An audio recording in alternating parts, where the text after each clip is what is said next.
नमस्कार दोस्तों, मैं पूनम शर्मा फिर प्रस्तुत हूँ आपके सामने। आज मैं माँ भद्रकाली जयंती के बारे में यहाँ पे आपके लिए कुछ लेकर आई हूँ। शिव शक्ति का स्वरूप हैं जो माँ भद्रकाली। तो चलिए शुरू करते हैं। मैं बताती हूँ आपको जितनी की मुझे जानकारी प्राप्त हुई है। ज्येष्ठ मास के कृष्ण पक्ष की अपरा एकादशी 13 मई को यानी कि कल भद्रकाली जयंती मनाई जाती है। भद्रकाली माँ काली का सौम्य रूप है। महाभारत के शांति पर्व के अनुसार ये सती के कोप से उत्पन्न दक्ष के यज्ञ की विध्वंसक देवी है।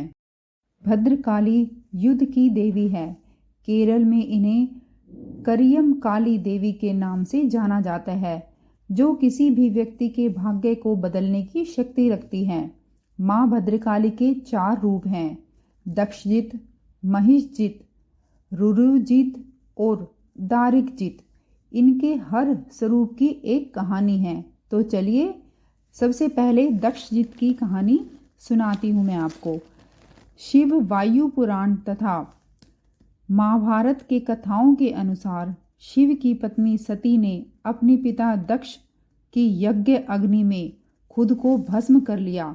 इससे क्रोधित शिव ने दक्ष को मारने के लिए वीरभद्र और भद्रकाली को अपनी जटाओं से प्रकट किया। इसलिए वीरभद्र को देवी भद्रकाली का भाई माना जाता है। जब भगवान विष्णु ने दक्ष की रक्षा के लिए वीरभद्र को कैद कर लिया, तब भद्रकाली ने वीरभद्र को भगवान विष्णु से मुक्त करवाया और दक्ष को मारने में उनकी मदद की, जिससे उनका नाम दक्षजित हुआ।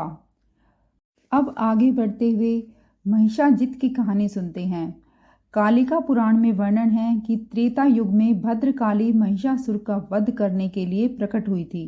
महिषासुर भी 3 हुए हैं। भद्रकाली ने जिनका वध किया वह दूसरा महिषासुर था।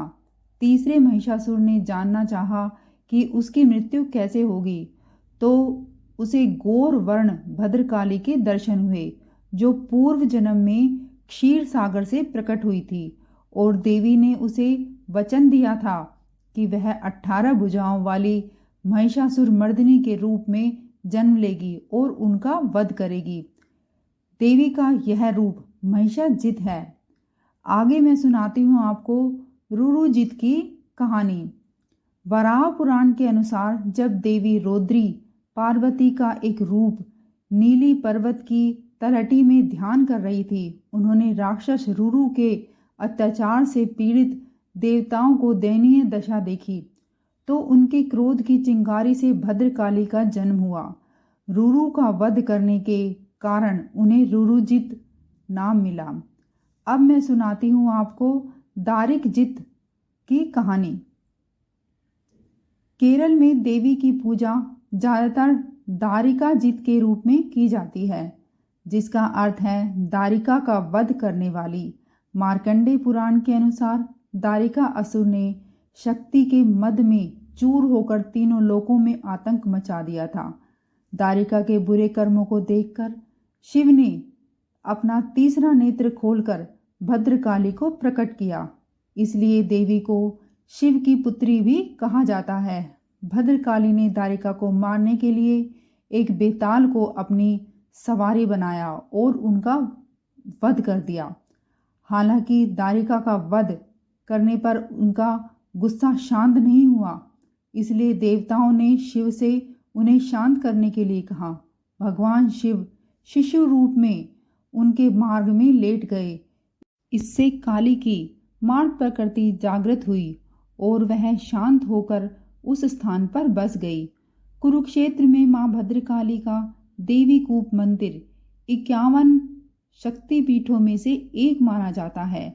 महाभारत युद्ध से पहले और विजय के पश्चात भगवान कृष्ण पांडवों के साथ यह पूजा करने आए थे। पांडवों ने विजय के पश्चात अपने घोड़े देवी को अर्पित किए थे। उस दिन से भक्त अपनी मनोकामना पूरी होने पर देवी को यहाँ टेराकोटा और धातु के घोड़े मंदिर में चढ़ाते हैं। ऐसी मान्यता है कि इस मंदिर में कृष्ण और बलराम का मुंडन संस्कार हुआ था। उड़ीसा में इस दिन को जल क्रीड़ा एकादशी के रूप में मानते हैं। इस दिन यहाँ भगवान जगन्नाथ की प्रतीकात्मक छवियों को जल कुंड तथा या फिर पवित्र तालाब में स्नान करवाया जाता है।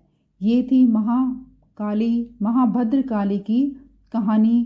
ये कहानी मैं किसी आर्टिकल से पढ़ रही हूँ और किसी किताब से मैं ये पढ़ के आपको सुना रही हूँ। अगर कोई त्रुटि हुई हो तो क्षमा करना। मिलते हैं आपसे अगली वीडियो में। तब तक के लिए राधे राधे। जय श्री कृष्ण, जय भद्रकाली।